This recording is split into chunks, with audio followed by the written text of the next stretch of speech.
Ngayong umaga mga mare, may natanggap tayong love letter. Galing daw to kay Meta, sabi nung nag-deliver. So first time ko makatanggap ng mga ganitong letter from Meta. Nakalagay dito, import tax information. Akala ko nga mga mare sa BIR na, Diyos ko, penalty talaga tayo. So ayan mga mare, dahil sobrang curious ako, tinignan ko nga kung ano ba laman nito. Akala ko nga una, warrant of arrest na, charot. Sobrang curious talaga ang lola mo kasi first time ko nakatanggap nito simula nung nag-Facebook ako. And hindi ko maintindihan kung para saan talaga siya. Pero ang sigurado lang ako mga mare, related siya sa tax income. Diyos ko mare, napakabobo ko pa naman sa ganitong mga usapin. Hindi ko talaga siya naiintindihan.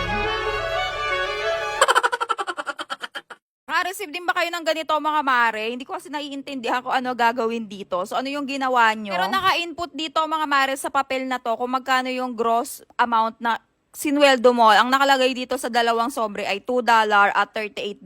O diba nga, Diyos ko naman. Alam mo yung wala na nga yatang kinita matataksan pa. So ganito yung itsura niya mga mare sa may harapan and dito naman sa may likuran. Tapos may 3 copy per sobre, B2D. Ayan mga mima ko, for recipient, attach any federal tax return to your file. Isip ko naman kung ipa-file ko ba siya sa BIR o ano ba, paano ba. Nakalagay din pala dito na pumunta raw dito mga mima sa link na to para daw makakita ka ng guideline. Pero lalo lang din ako naguluhan, wala rin ako naintindihan. Ayan, kasi mga mare, pinag-aaral tayo kung ano-ano inuuna natin. Kasi ito yung nakita ko sa link mga mare ko and lalo ako naguluhan. Kaya nyo naman mga mima sa comment section kung may na-receive kayong gantong letter kay Meta. Tapos ano yung ginawa nyo after yung ma-receive and sobrang importante ba nitong makapag-take ng action or ano ba? Research naman ako sa Facebook mga mima, yung iba meron din pero wala rin silang ginawa, di rin nila alam kung ano yung gagawin. Kaya utang na loob mga mima, kung may idea kayo i-share nyo na dyan sa baba para naman sa ganun malaman natin.